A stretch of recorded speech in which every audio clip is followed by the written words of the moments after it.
The fog over the small coastal town of St. Jude's Bay had always been good at hiding things, but it could not wash away the blood on the cobblestones of Miller's Lane.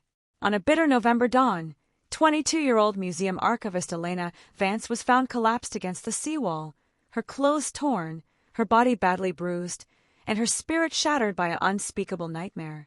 In a town where everyone claimed to know their neighbor, Elena had been targeted, hunted, and subjected to a brutal, targeted gang assault just yards from her own front door. What the perpetrators believed would be a hidden, nameless horror in the dark became the catalyst that tore the town's darkest secrets out into the light. When lead detective Marcus Vance, no relation to Elena, though the shared surname anchored a deep, personal resolve within him, arrived at the crime scene, the atmosphere was suffocatingly tense. The local consensus was immediate and conveniently simple. Outsiders must have drifted in from the highway. But Marcus looked at the evidence with a cold, disciplined eye. Elena's jacket had been torn in a very specific pattern. Her phone was missing, yet her wallet containing cash was left untouched. This was not a random mugging gone wrong. This was personal, calculated, and deliberate. The initial breakthrough came not from a witness, but from the silent testimony of physics and chemistry.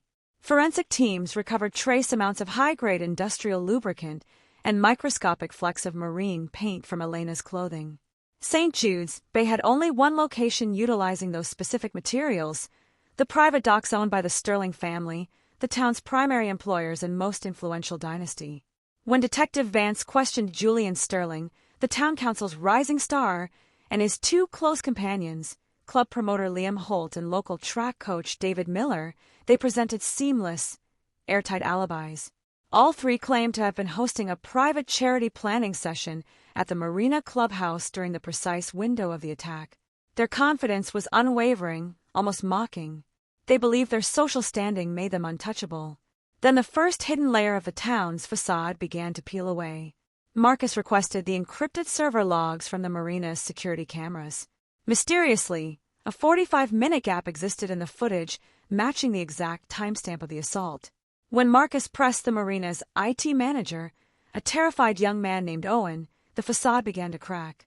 Under intense interrogation, Owen broke down, revealing he had been ordered under threat of termination and physical violence to purge the footage by Julian Sterling himself. Equally vital was the courage of Elena herself. Despite her immense trauma, she sat down with forensic specialists to recount the terrifying fragments of memory she retained.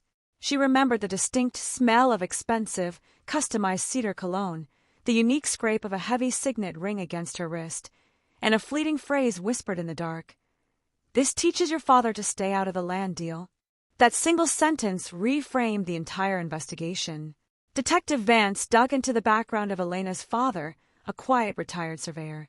Weeks prior to the attack, her father had discovered that the Sterling family's proposed waterfront development sat directly on a protected, hazardous waste runoff zone from an old industrial plant. If exposed, the project would collapse, bankrupting the family holding company. Julian Sterling and his inner circle had set out to silence the surveyor by inflicting the most degrading, devastating trauma imaginable upon his daughter, calculating that the family would break, sell their property, and flee the town in shame. Armed with search warrants, state investigators raided the Sterling estate and the secondary properties of Holt and Miller. In a hidden safe beneath the floorboards of Julian Sterling's boathouse, technicians recovered digital media containing secretly recorded clips of the assault, trophies kept by men who believed they held absolute power over others.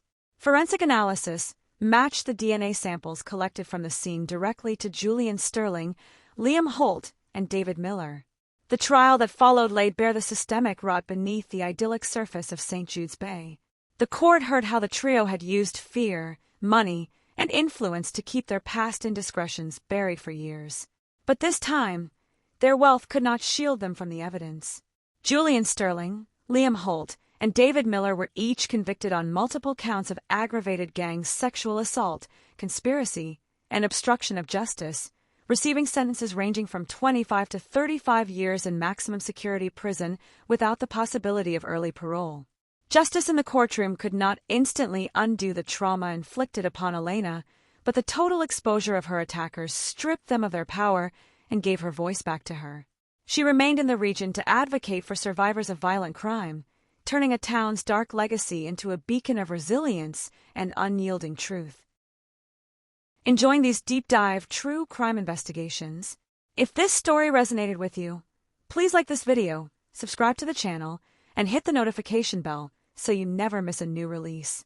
Your support helps us continue covering these critical cases of truth and justice. What do you think? Should systemic corruption like this carry even harsher sentences, or did justice hit the mark in St. Jude's Bay? Drop your thoughts in the comments below.